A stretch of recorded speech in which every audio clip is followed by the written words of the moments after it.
For those that believe,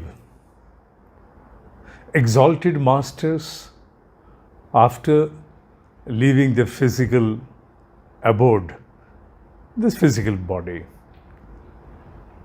barring few that retain it for thousands of years,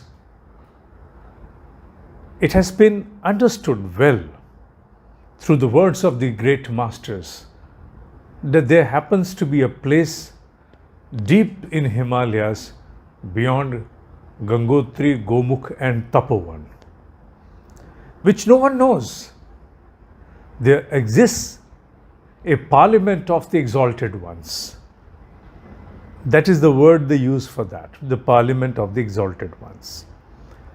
In their own subtle dimension, their astral body, their causal body, not even the masters that departed in the recent centuries, but it has also been learned that those pertaining to the ancient times, the most ancient times, also happen to visit at different intervals to guide and to retain some balance upon this planet. The modern rational mind, which gathers inputs merely based upon its own sensory drivers, may certainly give it a blanket denial, brushing it aside by a mention that this is something which is, in one word, hocus pocus. Anyway, whatever may be the conclusion of few, but the facts will not change. And the fact is, they, the exalted ones, in their causal and astral bodies, they retain their existence in that remote place which is not known to common people, is known by the name Nandanvan. I know all this as an information which is directly sourced from my own Brahma Rishi. For me, I have no reason to doubt in this life or the next. The exalted ones are deeply engaged into their work for 24 hours, 365 days.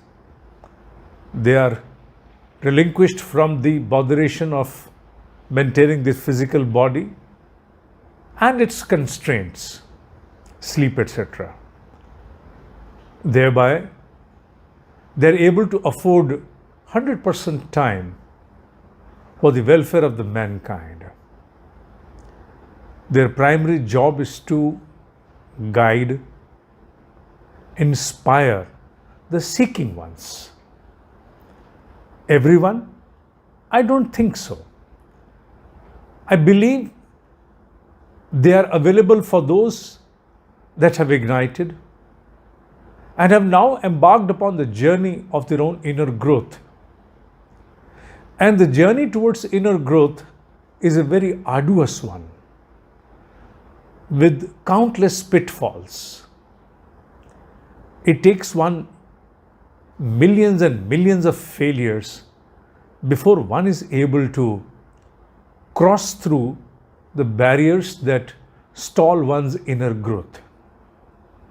So they are there for those, not only till that moment, till one is able to cross those barriers imposed through various kinds of attraction and repulsion, lust, anger, greed, etc., but also are able to connect the seekers with the right source at the right moment.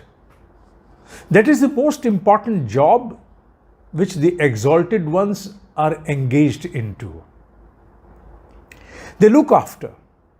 They are the unseen guide, the unseen masters, not waiting for anyone to credit them for anything. They connect the dots for the evolving ones. They look after them. And they look after them not for one single life, but for lives together till one emancipates. most of the information that I'm passing, more than 90%, is directly sourced to my own Brahma Rishi. For I have almost negligible experience about all this. If at all any decimated experience comes to my account, I would not rate it to any worth for mentioning, except that the deep belief upon this fact within me has grounded to the extents of my own existence. A question has been cropping up in the seeking minds: how do we connect with them? And people look after, they hunt, they search, they go out to Himalayas physically, they spend a lot of money, time, energy, and they're also having a deep craving within themselves, a yearning, I would say. Yearning is a better word. Yearning is a better word. A deep yearning to connect with them. Is there any particular process, procedure, any kind of a special technique which can connect us to them? This is what the seeking ones try to search. They want to excavate this. I don't know how many are able to gather the right understanding upon that. But the one I understand through my exalted master is very simple one. The eligibility in the eyes of those exalted ones is evaluated at the end of one's own pure intention. Yes. Nothing else. Is there something else? No, nothing else. You may ask me 10 more times, is there something else? I would again come and reiterate, no, nothing else. Nothing but a pure intention. And it takes a lot of effort to work upon one's intent to purify. A pure intent which is not engrossed into any kind of contamination of any worldly seeking. Anything which is born out of something which is wrapped up in narrow-mindedness for some selfish gain. Nothing of that can account to one's eligibility to be noticed by the exalted ones. So purity of intention has to be the foremost.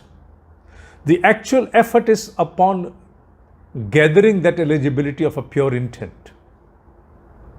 All the schemes, all the sadhana, all mannerism procedures are all to gain eligibility.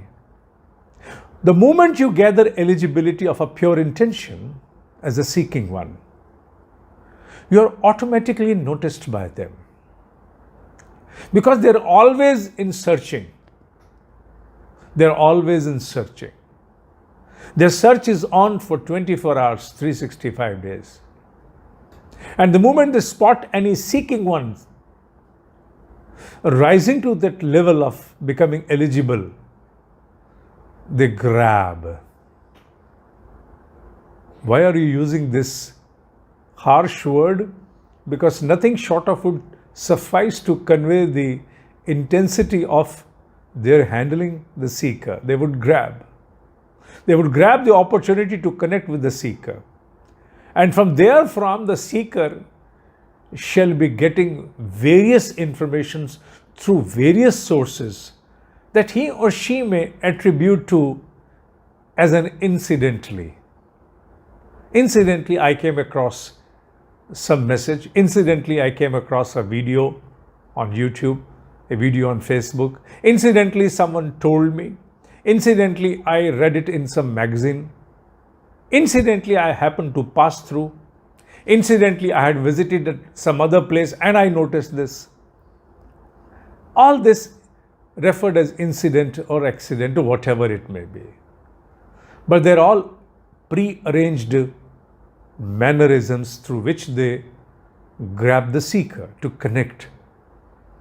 And thereafter, they nurture the seeker. They nurture the seeker on day-to-day basis. They nurture him to give him the most sought enthusiasm, the most sought determination, the most sought ability to discern, especially in the moments of utter conflict and confusion. Because conflict and confusion do not go away. They remain with the seeker for years and years, decades together. They do not perish. It is then that they keep working endlessly. There are moments when under dissuasion or under delusion, maybe owing to certain external factors, various karmic dispensation, various situations of life that are unacceptable, a person may deflect for some time from his sadhana. But once you are connected with the Exalted Ones on the path of your own inner growth, then believe me, even if you deflect for a period of 3 years, 4 years, you shall have to come back. Because once established is established forever. I would like to share more about this.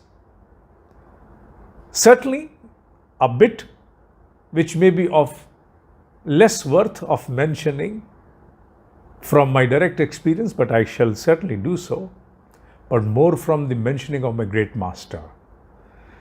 I shall continue it in the next episode.